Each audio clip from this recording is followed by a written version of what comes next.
aí, tudo bem com você? Tá começando o Papo de Primeiro, podcast da Prefeitura de São Vicente, e a gente vem com mais um papo daqueles, né, Pet? Primeiro, a tradição do cumprimento, vamos começar com uma boa conversa aí novamente, né? Mãos à obra? Mãos à obra, sempre. Falar de infraestrutura, desenvolvimento urbano, né? Vendo a cidade andar para frente, e hoje a gente vai receber aqui nos nossos estúdios, aliás, uma conversa antiga, hein? A gente tava devendo essa conversa, hein? Com Paulo Fiamengue, que é o subsecretário de Infraestrutura. Tudo bem, Paulo? Seja bem-vindo ao Papo de Primeira. Muito bem-vindo. Bom dia, boa tarde, boa noite, depende de quem for ouvir, em que horário, aí, né? Para todo mundo. Estamos aí à disposição, agradecendo o convite e uma semana que recentemente comemoramos aí, dia 25 de outubro, o Dia do Engenheiro Civil. Ai, que beleza. Então, meus parabéns já adiantado. Adiantado não. Atrasado. Justíssimo, justíssimo. E por que eu você falei... também é engenheiro? Civil. E por que... Também. E por que eu falei que era um papo que a gente estava querendo há muito tempo? A gente já vai entrar nesse assunto. Porque a Ponte dos Barreiros foi entregue e uma das pessoas que trabalhou afinco ali está aqui com a gente hoje, mas daqui a pouco a gente vai falar da Ponte dos Barreiros, porque está com a gente também hoje aqui no estúdio do Papo de Primeira o Walisson Casadias, que é adjunto da Secretaria de Desenvolvimento Urbano. Tudo bem, Walisson? Tudo bem? Um prazer enorme estar aqui com vocês hoje, né? A gente falar um pouquinho sobre o que está acontecendo na cidade, as oportunidades que estão tendo, né? Questão de resolução de problemas, né? E é isso, eu agradeço o convite de vocês. Estamos à disposição, como o Paulo já mencionou. E parabéns também então para você, né? Você é engenheiro civil. Já me adiantei, já comentei. Eu vi que você falei, eu não vou nem apresentar já. Engenheiro tem que ser bom de matemática, né? Sim. Porque aqui a gente tem um histórico aqui, mais ou menos de...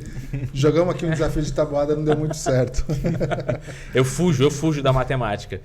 Mas, o Paulo, a gente está vendo aí, a gente conversou recentemente numa das edições aí do Papo de Primeira com o secretário Alex, né? E a gente esmiuçou um pouco aqui de como que a cidade tem sido vista como um imenso canteiro de obras e como isso é bom, né? Porque reflete desenvolvimento, né? Avanço, obras que a população vicentina necessitava há muito tempo, há décadas até. E a gente tem um case de sucesso aí que você, a gente pode dizer assim, pilotou com maestria, que foi o case da Ponte dos Barreiros, né? É claro que a gente está vendo tantas obras na cidade, mas eu queria iniciar falando desse case de sucesso, porque o que a gente pode falar dela? Obra pública entregue antes do prazo, inclusive, né? Com toda a atenção que ela mereceu, né? E queria que você falasse um pouquinho dessa tua experiência frente a essa obra tão importante daqui para a população. Que é um grande orgulho para todo mundo. Todo mundo que eu converso da gestão Caio Amado sempre considera essa obra como... A execução dessa obra como um motivo de muito orgulho, e aí a gente sabe, já deixo meus parabéns aqui novamente, já falei isso pessoalmente algumas vezes, mas é um baita orgulho ser colega de trabalho seu e ter... Você acompanhou, vou falar você, não senhor, que outro dia eu tomei um puxão de orelha. Ah, é mesmo? Eu falei, o senhor, não me chame de senhor. Só a barba, só né? a barba. Alguns cabelos. Eu já tô tentando imitar. O espírito, né, jovem. É isso. Então, bom, primeiro eu queria falar que esse trabalho que a Prefeitura de São Vicente realizou fiscalizando a obra da Ponte dos Barreiros não é fruto de uma pessoa, né? Eu, lógico, liderei uma equipe grande. Começou com a Secretaria de Desenvolvimento Urbano e Serviços Públicos, SEDUP, no qual era secretário. Depois houve uma reforma administrativa, nós então fomos deslocados para a CEOB, Secretaria de Obras, e lá eu tinha uma equipe extensa que colaborou, que contribuiu muito nisso tudo. Inclusive, um dos orgulhos que eu tenho é que nós tínhamos 3 estagiários na obra. Os 3, ao término da obra, foram, vamos dizer, contratados por empresas bem qualificadas aqui da Baixada Santista. Legal. E eu perdi 3 estagiários, vou repor, mas é uma satisfação ver que cresceram acompanhando a obra, né? E essa obra, o que a gente pode dizer? Quando nós começamos, eu, como secretário da SEDUP, não ia ter o tempo que depois passei a ter, porque como subsecretário de Infraestrutura, eu foquei mais a obra em si. Mas no primeiro momento eu chamei o meu secretário adjunto e falei, você vai ter que dormir com esse projeto, acordar com o projeto, porque para a obra iniciar e terminar no prazo de 1 ano, é um período longo, com uma complexidade bastante grande de serviço. Você tem que conhecer bem o que você vai realizar, fazer como nós fizemos, reuniões periódicas. Eu levantei isso antes de vir fazer essa entrevista com vocês, 45 atas de registro, reuniões semanais, ou seja, se um ano tem 52 semanas, tirando o Natal, tirando 45 registros, onde a gente avaliava o que nós iríamos fazer na semana. Na semana seguinte, checamos, foi feito, se não foi, por quê?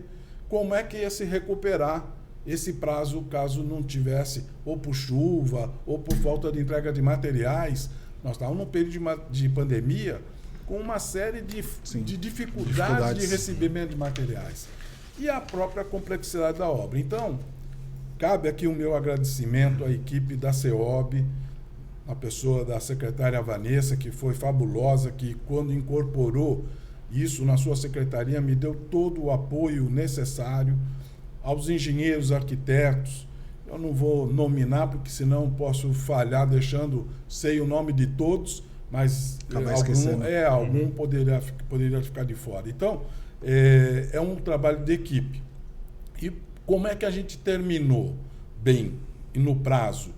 Com segurança, nenhum acidente de trabalho com algum caso grave. Não, a obra transcorreu bem. Primeiro, a empresa era boa, porque se a empresa não fosse boa, não bastaria. Traria dor de cabeça, né?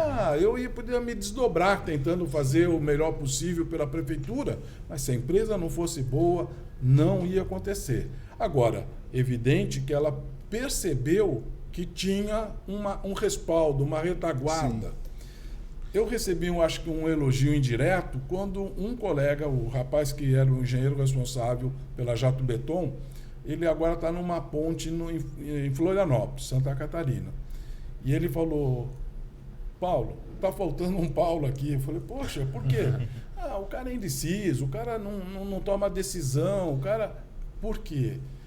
Você tem que estar presente, você tem que estar ali, não só para ficar com o chicote na empresa, mas abrindo espaço, o que falta, fazer contato. Então, nós tínhamos, por exemplo, um grande problema, que era uma adutora da Sabesp na passarela. Fomos ao limite, chegou um determinado momento, falei: prefeito, eu preciso do teu apoio. Prontamente ele marcou uma reunião em São Paulo e fomos lá na Sabesp e mostramos o impacto que aquela adutora, que eles já tinham conhecimento que deveria ser remanejada desde outubro de 2020, antes do Caio assumir em janeiro de 21. Mas, assim que nós iniciamos a obra, eu fiz um ofício, que aí faz parte do papel de quem está fiscalizando. Sabesp, precisamos remanejar essa adutora, senão vai causar um problema na ponte. Prazo limite. E dei um prazo limite para eles. O prazo estava vencendo, não estavam mexendo os pauzinhos lá. Enfim, fomos a São Paulo e aí, com a presença do prefeito Caio, a gente conseguiu que a Sabesp remanejasse provisoriamente a adutora da onde estava para um outro local. Por quê? Eles têm um projeto muito bacana de fazer uma adutora até de diâmetro maior, para melhorar o abastecimento da área continental, por um método chamado MND, que é método não destrutivo, que vai por debaixo do canal. Só que isso ia levar meses e ia impactar no nosso cronograma.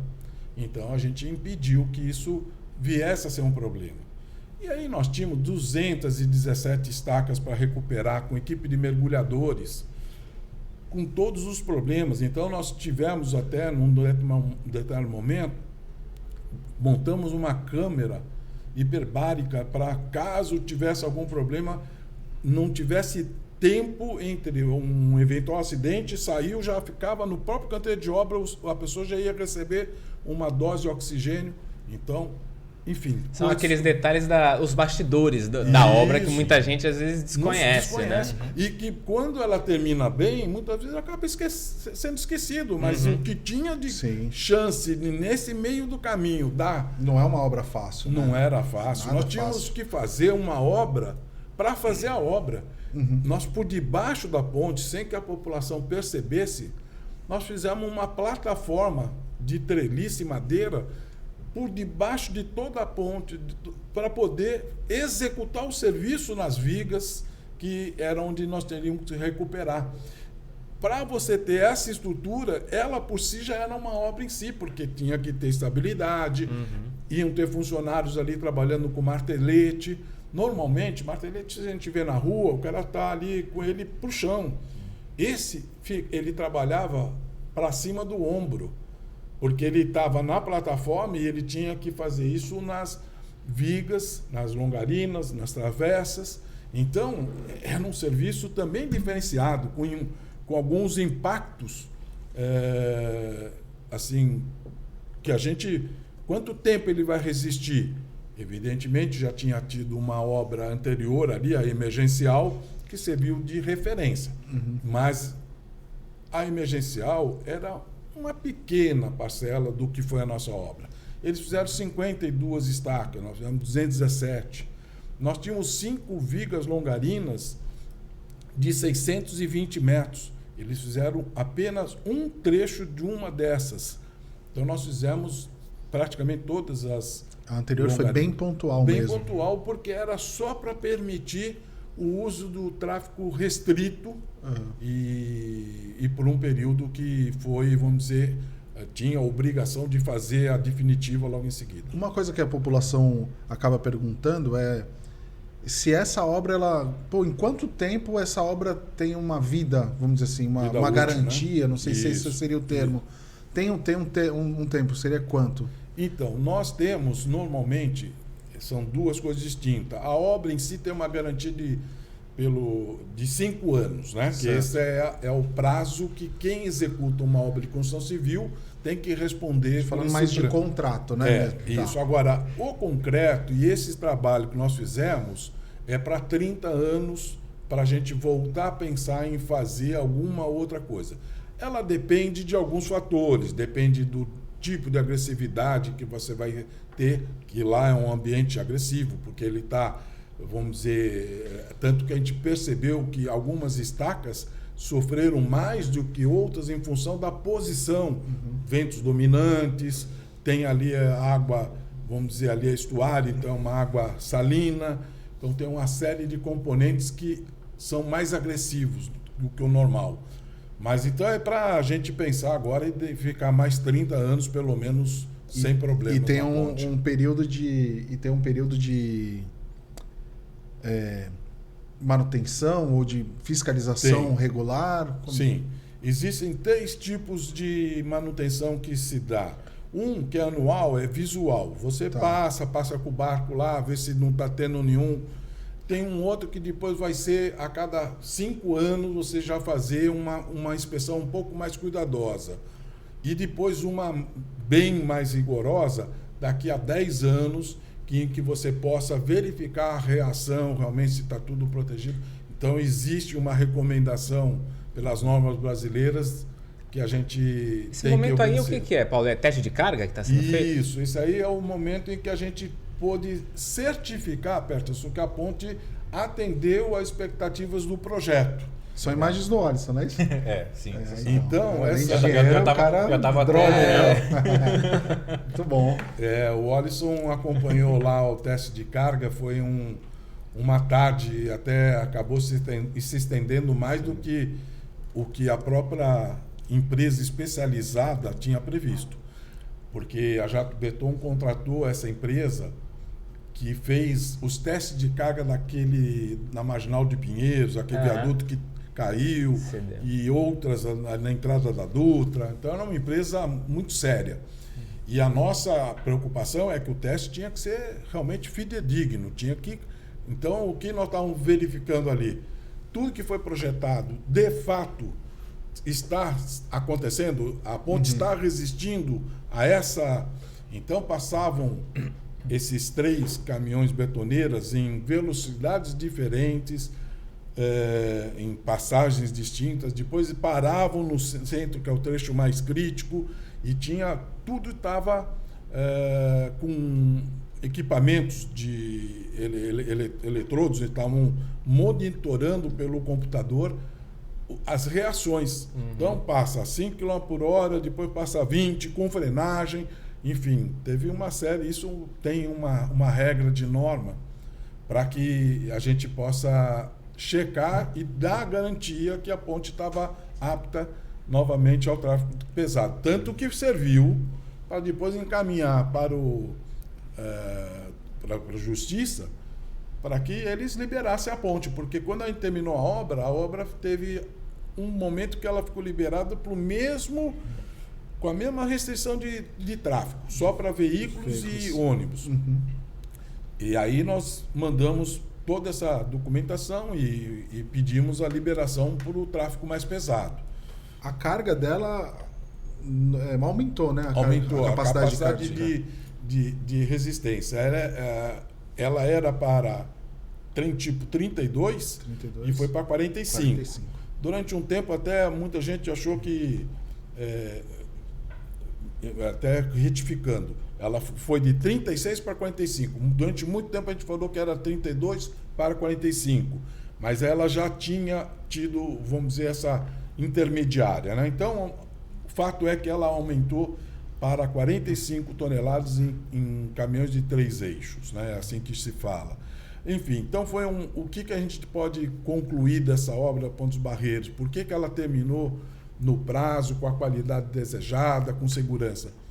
Foi um acompanhamento constante do que a empresa estava fazendo, com um planejamento semanal do que ia ser feito, do que deveria fazer, como antecipar certas coisas. Olha, prevendo momentos assim, olha, vem um período de uma semana de chuva. O que a gente pode fazer aí que depois vai sofrer um impacto lá que não vai poder ser feito? Vamos antecipar isso. Então, toda essa sequência de trabalho, conjunto com os técnicos, engenheiros, a equipe da Jato Beton, fez com que a gente concluísse a ponte no prazo, vamos dizer, dentro das condições financeiras pré-estipuladas. Teve realmente ali o reajuste anual, que é uma cláusula contratual prevista nos contratos. Teve lá um pleito justificado de reequilíbrio econômico-financeiro por causa da pandemia, mas muito abaixo até do preço orçado. O preço que a prefeitura tinha, que foi analisado pelo Tribunal de Contas da União e tudo, era e a gente contratou e ficou muito abaixo do valor estipulado. Então, teve preço, qualidade, segurança e o prazo dentro do prazo, antes do prazo. Ô Paulo, teve um detalhe aí que eu acho que a gente não mencionou, mas que acho que faz toda a diferença e mostra também a questão de todo o planejamento que foi feito. Em nenhum momento a ponte foi paralisada. Sim, isso foi... Não é? Eu acho que é importante a gente falar isso, porque seria o mais lógico, né? Seria o mais fácil, inclusive. Isso. Paralisar a ponte, mais fácil, eu digo, né? Para quem executa, né? Mas para a população que já vinha sofrendo... 150 mil pessoas. Né? Então aí a gente viu, foi até um pedido do prefeito, né? Sim. E aí surgiu um desafio também para a engenharia. Sem dúvida. Como tocar uma obra desse porte com tráfego ainda rolando, em que pese só numa faixa ali, mas você tem o tráfego, né? Nós tivemos, viu, Petros, realmente que fazer essa obra considerando realmente uma faixa para o tráfego e a outra era uma faixa obrigatória para a obra. Era onde tinha, vamos dizer...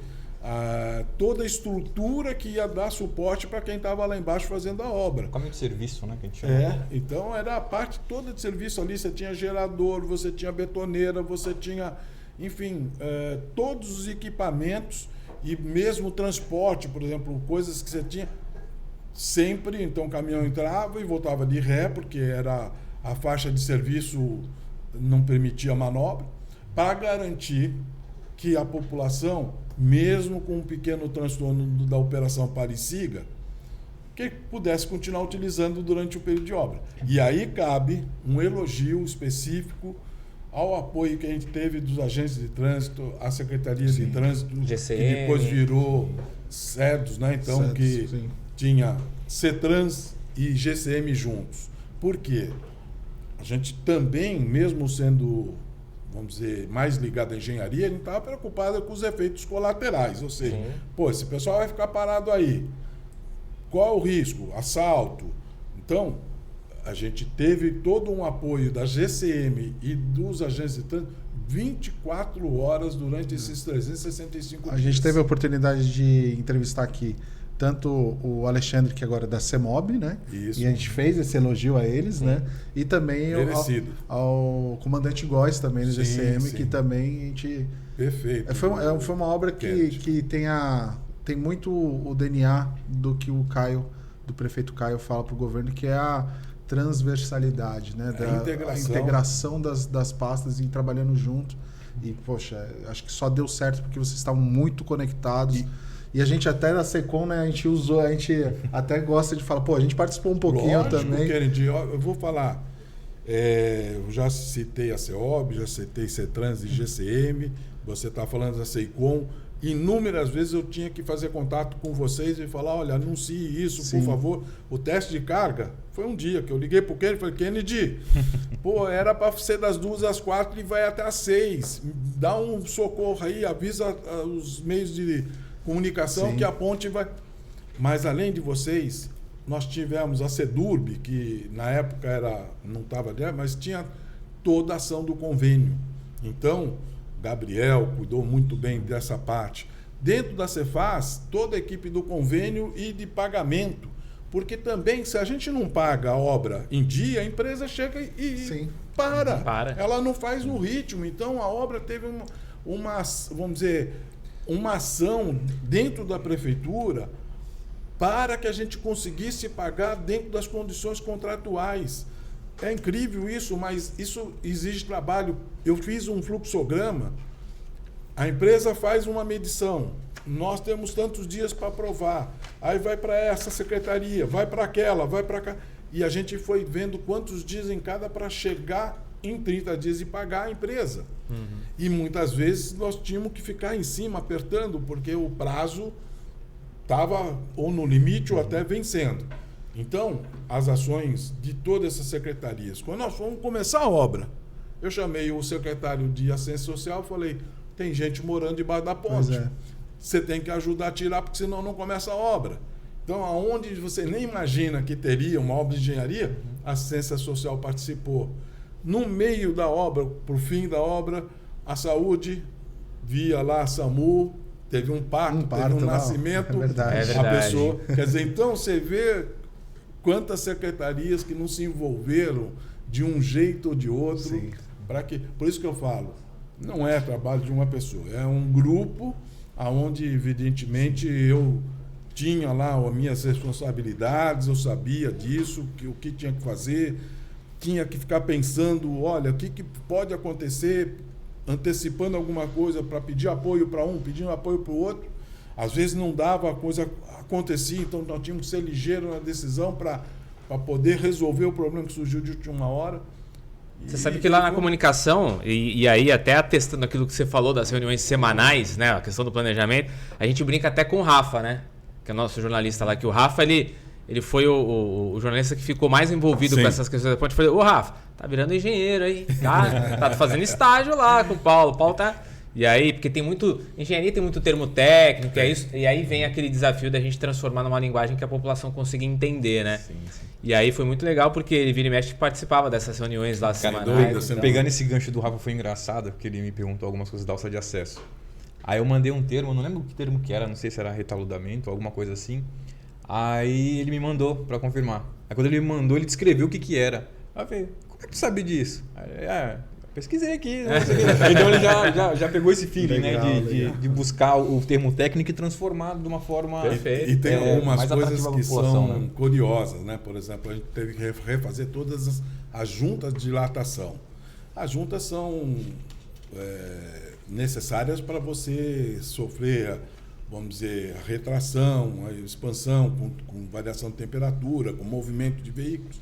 E ela tem lá a junta Gini, né, que é uma peça, e ela tem os lábios poliméricos. Então, uma obra de engenharia que tem lábios poliméricos é muito bacana, né, Kennedy? Poxa, é romântico, né? No mínimo romântico. E aí, Pet, vamos para... A gente tem mais outra ponte, vamos para a alça dos imigrantes. O que vocês escolhem? Só para pegar um gancho, que eu acho importante ressaltar, a segurança da obra, o tanto que ela foi levada a sério e que está sendo. Acho que até o Paulo participou com a gente numa reunião da MTU, para vocês terem ideia da quantidade de segurança que está tendo essa obra. A empresa, futuramente, que ganhar a construção do novo trecho do VLT, ela vai ser responsável pelo que a Jatobeton fez, não é isso, Paulo? Sim. Ela vai ter que validar os trabalhos da Jatobeton para ela poder entrar na parte ferroviária.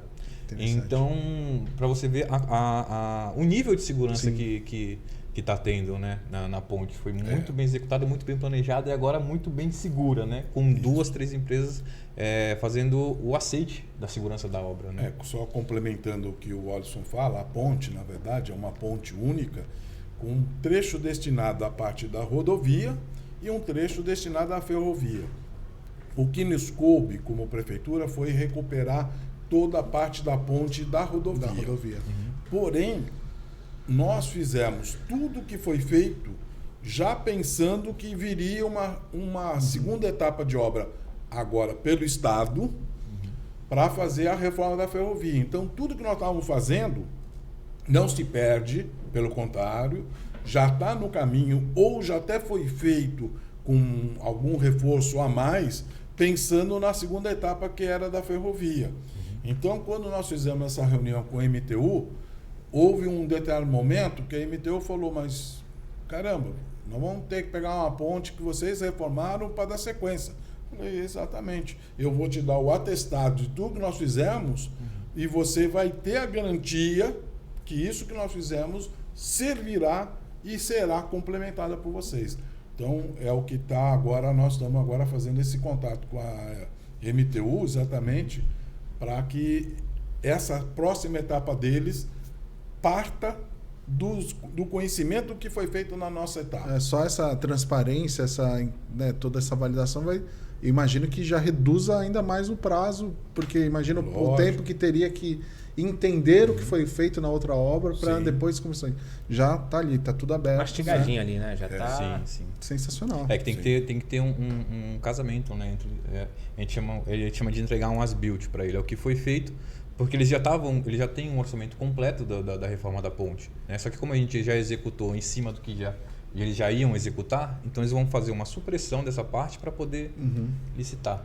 Né? E vamos deixar claro, não é que eles iriam executar, eles tinham um projeto para executar, orçado em 150 milhões de reais. E nós tínhamos uma obrigação de fazer, estipulada pela Justiça, de recuperar a ponte rodoviária.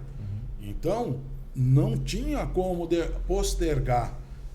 O governo do Estado, naquele momento, não tinha esses recursos, não tinha isso como prioridade, e nós com a faca do peito da Justiça. Então, a administração municipal fez a parte dela, né?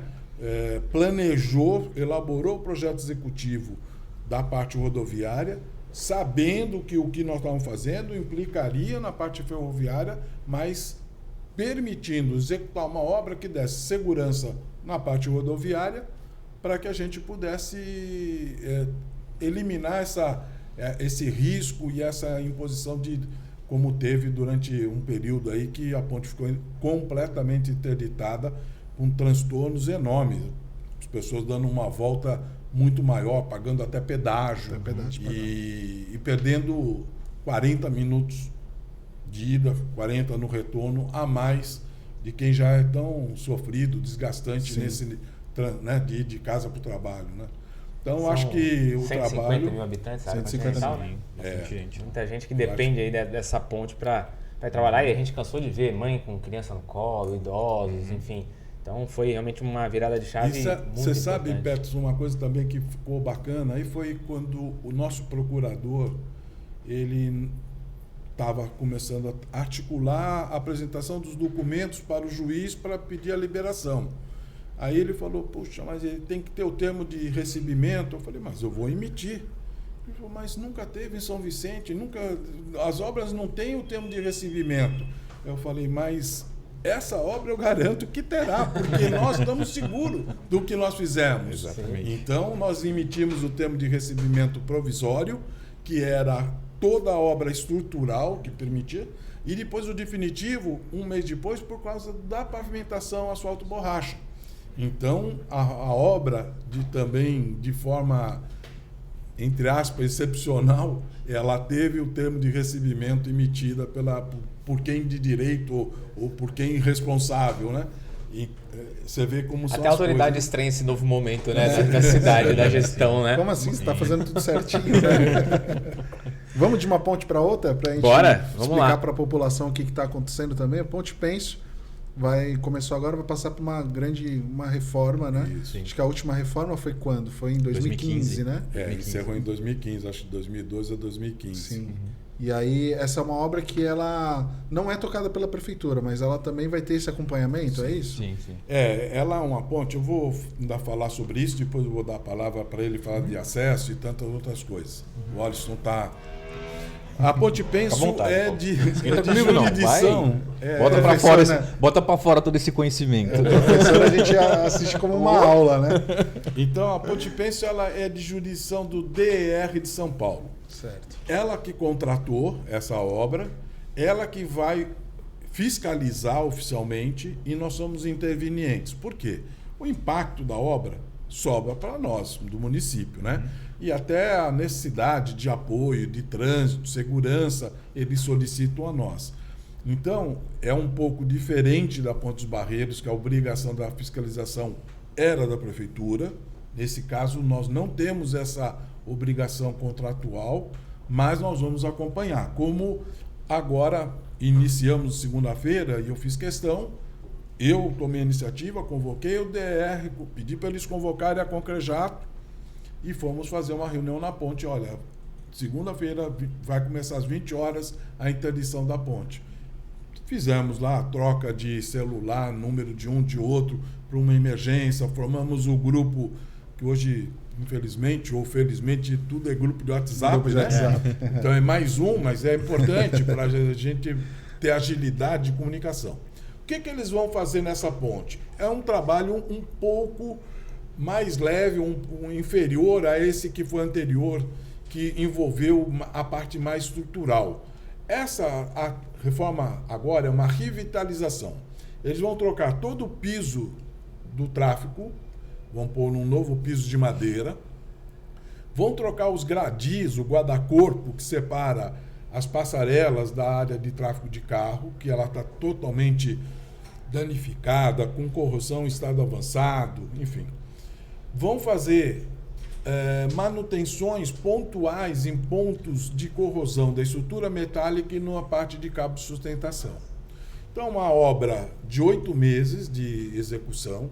Começou essa segunda-feira e vai de segunda a sexta, das 20 horas até as 6 da manhã.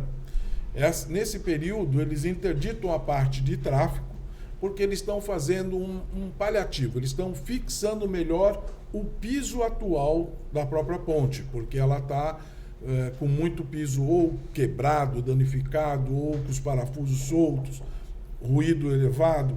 Então, enquanto não chega o novo piso de madeira, previsto para chegar início de dezembro, eles estão fazendo, nessas 3 próximas semanas, um paliativo para dar condições de uso nesse período. A partir de dezembro, não sei se meados, meio de dezembro, eles começam a trocar o piso. É isso que nós vamos acompanhar, passo a passo, em que etapa que eles estão e como estão fazendo. Uma dúvida rapidinho. Então, das 20 horas às 6 da manhã está acontecendo a obra. Fora desse período, tá liberado o trânsito. O tráfego é normal. A passarela é normal para pedestre, para ciclista, mesmo com pessoas trabalhando. Por quê?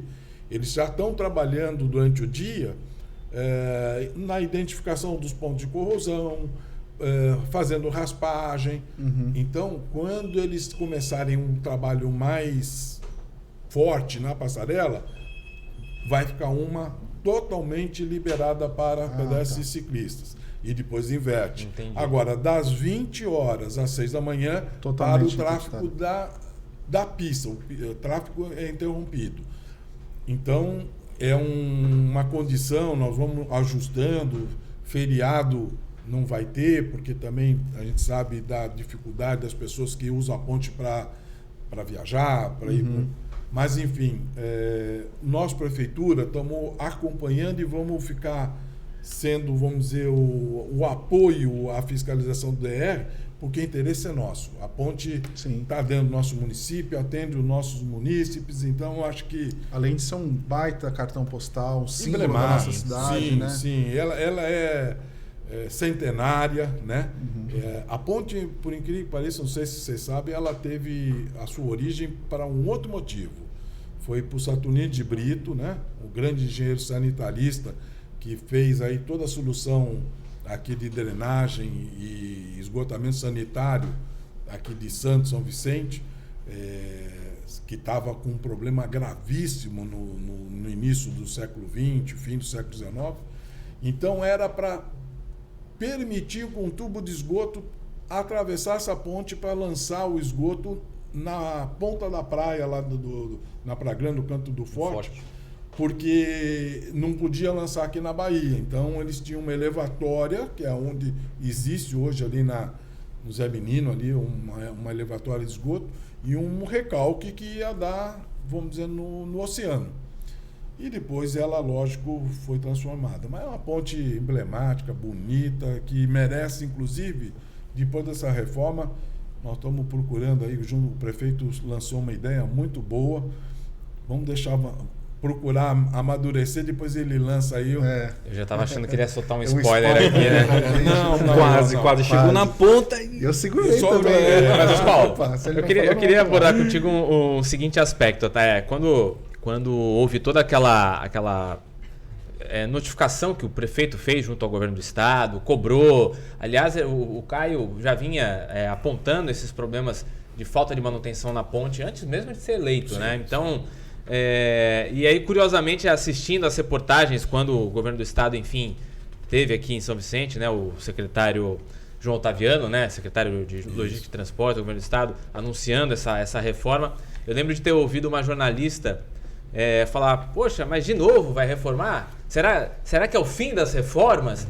E aí eu estava assim, eu falei, não é o fim das reformas, né? A gente tem que pensar que é uma ponte que é de aço e madeira, está sujeita às intempéries, à ação do tempo, está em cima do mar, né? Do mesmo jeito que a ponte dos Barreiros sofre a ação climática, enfim, a ponte, penso, não é diferente. Perfeito. O que precisaria é, de repente, uma manutenção mais constante, né, Paulo? Que foi até uma promessa que o governo do estado fez ali ao lado do prefeito de que haveria esse outro olhar, esse olhar mais voltado para isso, né? Exato. Tudo tem que ter a sua manutenção. Algumas são, vamos dizer, que permite um período mais alongado, né? Quando é concreto armado, você vê. Mas todas elas, né? É que a gente passou muitos anos. Concreto armado não é uma solução tão antiga, então estádios de futebol ficaram muitos anos sem ter reforma. Mas chegou aí, próximo da Copa, todos eles começaram a apresentar um tipo de problema. Morumbi, Pacaembu, todos eles, todos.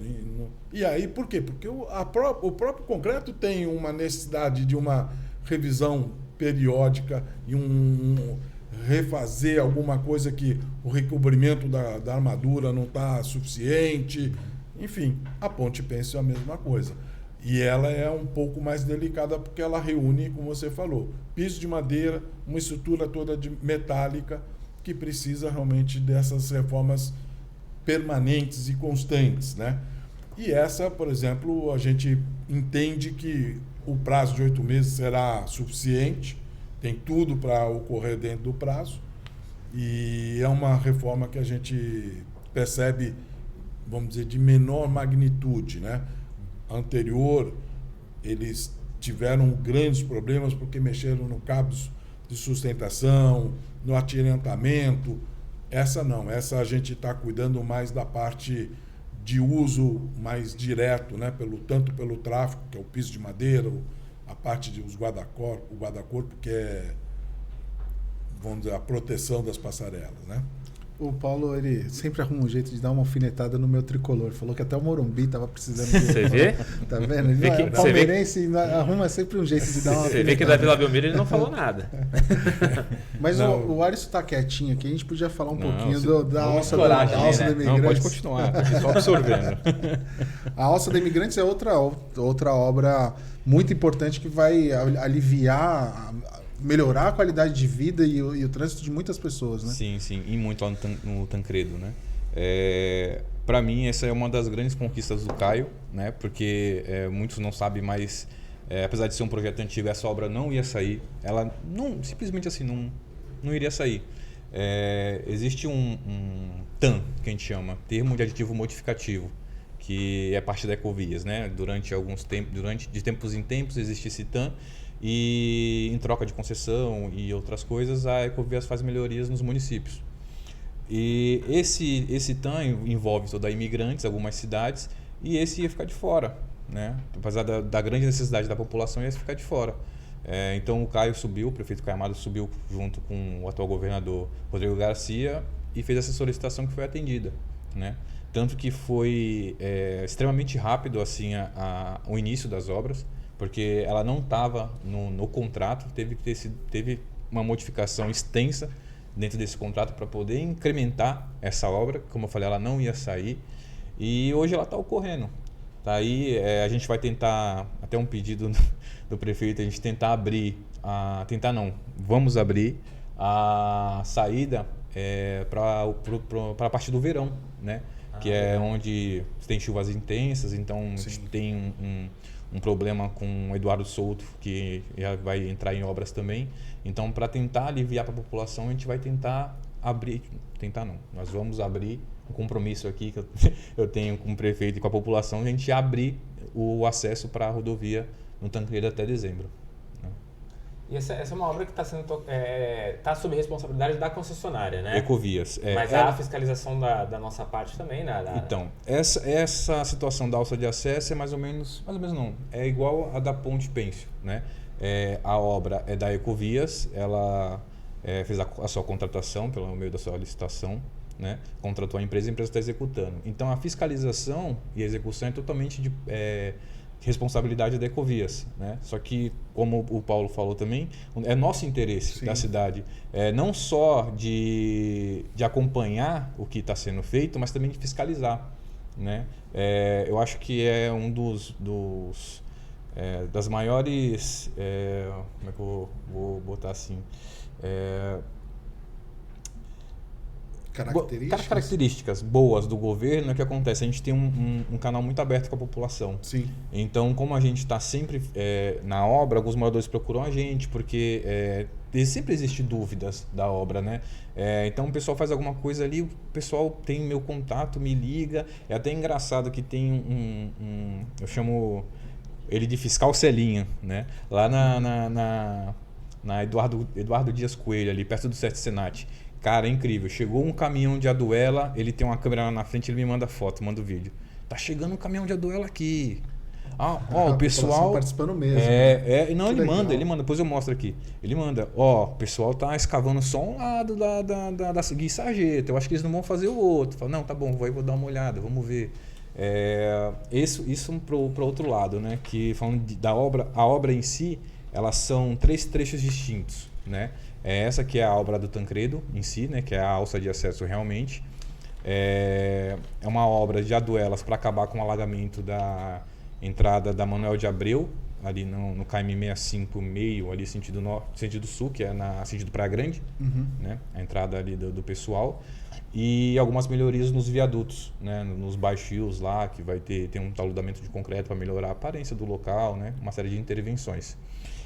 Mas falando de alça de acesso, é um investimento de 55 milhões aproximadamente. E o que ela consiste? Eu vou até abordar um assunto que ficou... Agora eu acho que nem tanto, mas no início foi bem caloroso, né? Que falaram que ia ter desapropriações, né? O pessoal achou que ia sair o pessoal, para onde vai, né? E teve todo aquele burburinho, murrinho, né? E na verdade só uma parte ali de uma empresa que está bem no início da Manuel de Abreu, que ela precisa ser desapropriada, que já foi, para se tornar uma marginal. Então todo aquele canal existente ali na sentido São Paulo, que tem na margem direita, ele vai virar uma Aduela? Não, é uma Aduela, mas Um canal fechado. Me fugiu a palavra agora.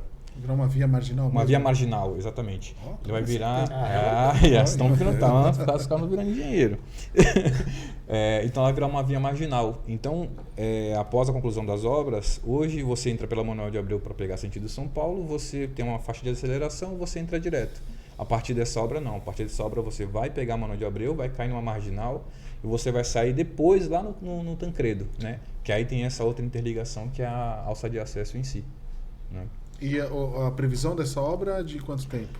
Ela está prevista para 1 ano e 8 meses, né? Porém, a gente está conseguindo reduzir o tempo, né? Conversando com as empresas. É uma parte importante a prefeitura estar junto, porque às vezes são processos burocráticos que a prefeitura precisa intervir, né? Precisa ajudar. Só te ajudando, porque essa obra não é só esse acesso desse lado, né? Sim. Então esse aqui ele já está com o compromisso de acelerar, mas tem uma boa parte da obra também lá do outro lado, na Náutica 3. Então a obra ela consiste de obra, vamos dizer, geométrica, de uma pista nova, drenagem e também essa de urbanismo, que é um melhorio debaixo de uns viadutos, dando ali oportunidade de ocupação, vamos dizer, pelos jovens. Ocupação e transição, né? Porque hoje ali, mais na altura ali do Mascarenhas, da cidade de Santos, né? Onde tem um fluxo intenso de veículos, né? Então a gente fazendo umas melhorias lá, melhora a população. Até o secretário Alexandre falou uma coisa que é legal, que ele passa por lá todos os dias, né? E a gente, em conjunto com a Ecovias, nós fizemos um melhoramento da iluminação, né? E ficou transitável. Então ele passou por lá e viu que o pessoal agora está usando, né, a via. Antigamente era uma via morta, bem dizer, mal ninguém usava, né? Ninguém utilizava. Então com essa iluminação trouxe usabilidade para o local, né? Essa obra ela consiste, como o Paulo falou, na instalação de aduelas, né? Todo esse canal vai ser aduelado para virar uma marginal, e no Tancredo vai ter uma nova entrada e uma nova saída para quem vem ali da Marcolino Xavier, né? E é isso. Aí me resta o compromisso de abrir até o final do ano, né? Eu acho, o pessoal. Até pegando um gancho do que você falou, eu acho muito, muito legal, muito bonito de ver. Falando assim, o envolvimento da prefeitura, que ela poderia simplesmente falar assim, a obra, a gente acabou de falar de 2 obras que são tocadas por outras instituições, outros entes e que são fiscalizados por outros entes, e que a prefeitura mesmo assim foi lá fazer uma reunião na Ponte Pêncil, ela está presente, participa ativamente, exige, né? Isso é cuidar da população de fato, né? Podia simplesmente, essa obra não é responsabilidade minha, mas é a nossa população que sofre e que vai se beneficiar da obra, né? Exatamente. Tanto que quando eu entrei para o governo, das primeiras missões que eu recebi foi essa, porque a gente tem uma série de concessionárias na cidade que atravessa MTU, Ecovias, DR, Sabesp, enfim, entre outras, que eles têm um dever de manutenção, mas a gente não sabia aonde começava, aonde se iniciava, né? Então uma das primeiras missões foi essa, foi descobrir quem é o pai de quem é o pai da criança, até onde essa criança vai. Então foram uma série de reuniões em São Paulo, subindo, descendo, conversar com um, conversa com outro. Aí um fala que não é, outro fala que é, e assim a gente vai indo e vai distribuindo. Então foi um ponto-chave para a gente começar a colocar as coisas no trilho. Então até a própria Ecovias achou esquisito, porque antigamente chamava-se a prefeitura para conversar e não tinha conversa. Hoje cai uma defensa metálica, por exemplo, na entrada do Manuel de Abreu, mandaram um vídeo pra gente que parece que um montante, não sei o que aconteceu, um carro bateu, um montante sumiu, que é onde apoia a defensa metálica, e ela tava para fora ali. É perigoso um carro enganchar e sair rasgando, né, à noite, não sei. O secretário Alexandre me mandou, eu mandei pro responsável da manutenção da Ecovias. No outro dia, 8 horas da manhã, já tinha um caminhão lá fazendo essa troca, fazendo essa manutenção. Então, agora está bem mais próxima essa comunicação com as concessionárias.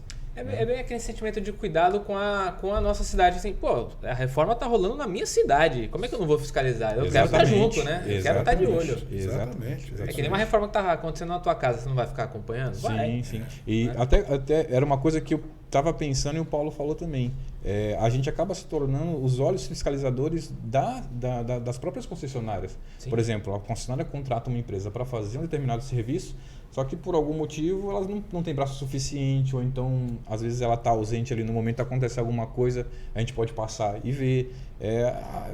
O pessoal fica até chateado comigo da obra que eu passo, cara, faz isso aí. Tá errado, tem que fazer e tal. E como eu falei, Puta, me fugiu a palavra de novo. Ele é acho que vai ser um dos maiores legados desse envolvimento com a população. Então hoje isso eu acho fantástico, porque é como se eu tivesse vários fiscais da secretaria na rua. Acontece qualquer coisa, o pessoal me liga. Alisson, puta, aconteceu isso aqui. Sabesp veio aqui, veio com a Ecovias e fechou e abriu e não sei o quê. Então isso é sensacional, que acontece alguma coisa, o cara me liga. Manda imagem de câmera, cara. Sim, o pessoal lá, o pessoal tá aqui, vai fazer, não vai, como é que vai ser? Então isso é sensacional, cara. Assim, eu faço questão de participar até para extrair informações. Sim. Porque às vezes vou pegar um exemplo de alagamento, né, Paulo? Às vezes você está numa rua para resolver um problema de drenagem, você não mora ali, você não sabe o que o cara passa. Então o pessoal vê o carro da prefeitura, já vem, o que vocês vão fazer, como é que resolve, onde é que alaga, ali. Então a gente já começa a pegar informações para poder resolver o problema da população, né? Ouvir a população é fundamental, né? Sim, vamos falar de uma que essa é da casa, essa obra é totalmente nossa, do começo ao fim, né? A revitalização do Gonzaguinha, também, que é uma obra que vai mudar a cara de um outro cartão postal nosso, que é aquela Bahia linda ali do Gonzaguinha. A mais bonita da Baixada, com certeza. Com certeza. E aí a gente tem aí toda a expectativa de uma repaginação ali, né, Paulo? A obra, eu vou deixar os detalhes para o Alisson, mas eu tenho acompanhado como, vamos dizer, subsecretário, e aí é um conjunto de obras, né? Primeiro que a praia que tem a areia mais bonita da Baixada, né? Uma areia branquinha, coisa que não tem nem no Rio de Janeiro. E depois nós tínhamos ali aquele obstáculo, que eram aqueles quiosques que impediam que quem transitava ali tivesse aquela vista. Um paredão, né? Impedia de ver o Parque Prainha, Ilha Pochá, a Baía do Gonzaguinha. Quer dizer, só na hora que demoliu já deu O secretário Alex falou que acho que era cerca de 350 metros de visão obstruída. Né? Então, essa obra agora que eles estão já fiscalizando, né? Isso estava na CEDURB e a gente está agora juntos, né? Ela vai ser sensacional, né? Primeiro, também tem um projeto muito bem elaborado pela CEDURB de transformar, em vez de ter quiosques daquele estilo, vai ter uma coisa um pouquinho mais leve nos cantos e que sirva melhor, que tenha um bom prato de comida, que você possa tomar um chopp e ficar vendo aquilo. Enfim, em termos de obra, acho que o Alisson pode detalhar melhor. Essa questão dos quiosques, né, é outra etapa que a gente vai executar depois do Gonzaguinha, que envolve concessão, né, é uma obra à parte. Mas é interessante isso, porque eu posso dizer com prioridade, porque eu nunca tinha visto o Gonzaguinha dessa forma. Assim, eu sempre passei de carro e tal. Você passa de carro, você não presta muita atenção. Então, quando a gente começou a ir na obra, cara, esse espaço aí é lindo. Lindo, lindíssimo. É lindo. E essa é a parte da obra que não se vê, né? Que a população às vezes não faz noção, não tem noção do que está sendo feito, né? Esse trecho aí eu vou falar assim, um problema, porque pegou a gente de supetão. Por mais que a gente tente, obra é assim, né? Por mais que a gente tente sempre planejar da melhor maneira possível, sempre aparecem algumas coisas que não estavam previstas simplesmente. O que acontece? Esse trecho que passou aí do pessoal mexendo são umas obras da Sabesp. Eu acho que até o secretário Alexandre falou no podcast anterior. E o que aconteceu? Foi engraçado que a gente foi numa reunião que não tinha absolutamente nada a ver com o Gonzaguinha. A gente conversando de umas intervenções da Sabesp. Aí, não sei como caiu isso na mesa, a obra do Gonzaguinha. Vocês vão mexer na obra do Gonzaguinha? A gente vamos reformar todo o pavimento, né? Toda a parte do passeio, mobiliário, né? Paisagismo. Quando? Falei, agora. A empresa já está entrando lá, já vai começar a quebrar. Não, é que a gente tem que trocar todas a rede de abastecimento, trocar as entradas das casas. Eu falei, cara, então entra agora. É agora. Então entra agora. Tanto que deu assim, é que nem o Paulo falou, a gente sempre tem que pensar no que pode ocorrer lá na frente, né?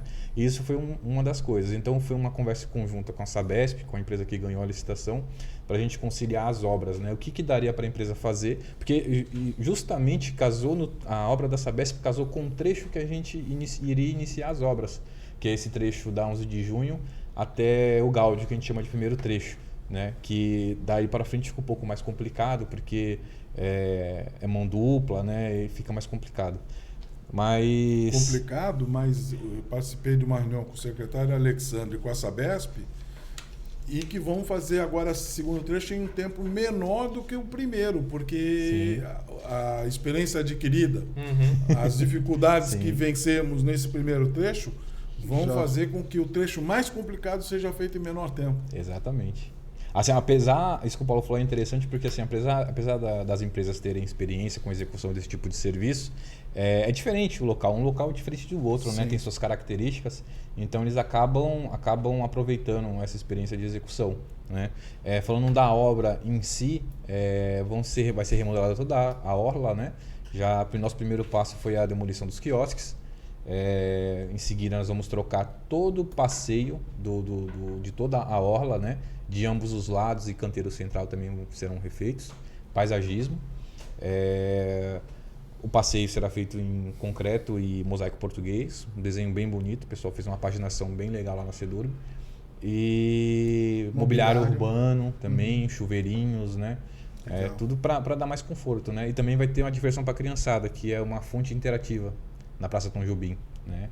Então vai ser bem legal essa reforma. E vai dar... Nossa, cara, assim, é um lugar lindo, lindo, lindo, lindo, lindo, e que o secretário Alex esteve aqui na edição, uma das últimas edições aí do Papo de Primeira, e ele falou assim, que conversou com o pessoal da obra, né? Falou assim, ó, Deus já fez a metade do trabalho aqui, com essa paisagem maravilhosa. Não agora não vamos atrapalhar, hein? Exatamente, exatamente. Muito bem observado. Exatamente.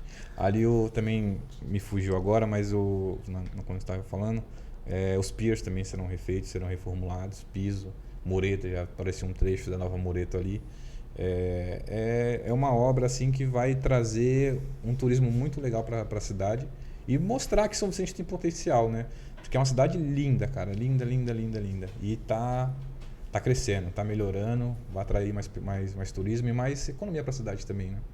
Aqui, tenho certeza que vai ressignificar uma paisagem, um cartão postal que já é belíssimo, mas vai se tornar de fato um lugar que vai receber bem as pessoas, né? Sim, receber bem o morador, receber bem o turista. Eu tenho certeza que isso aqui vai ficar assim, não vai ficar lindo, vai ficar maravilhoso, mais que lindo. Isso, tô poético. A gente teria ainda muito papo para falar, a gente já falou 1 hora praticamente de conversa.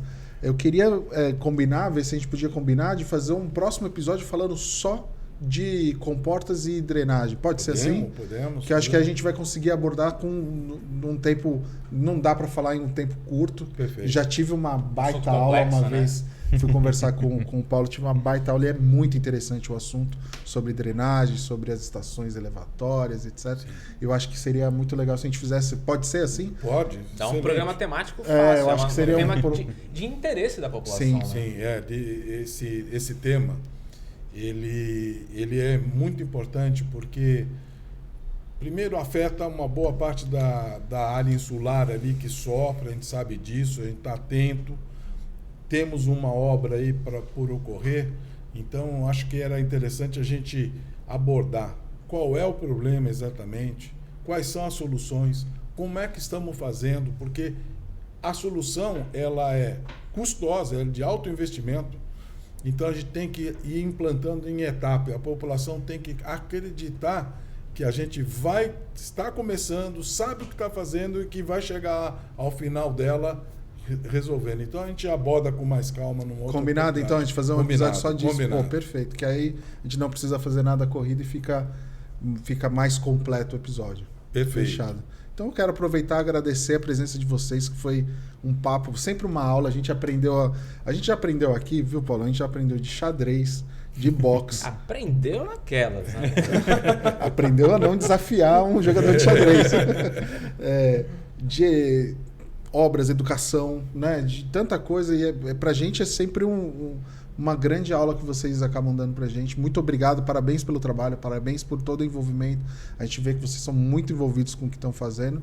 E é isso, a população, eu como também vicentino, quero agradecer como população também e não só como um colega de trabalho.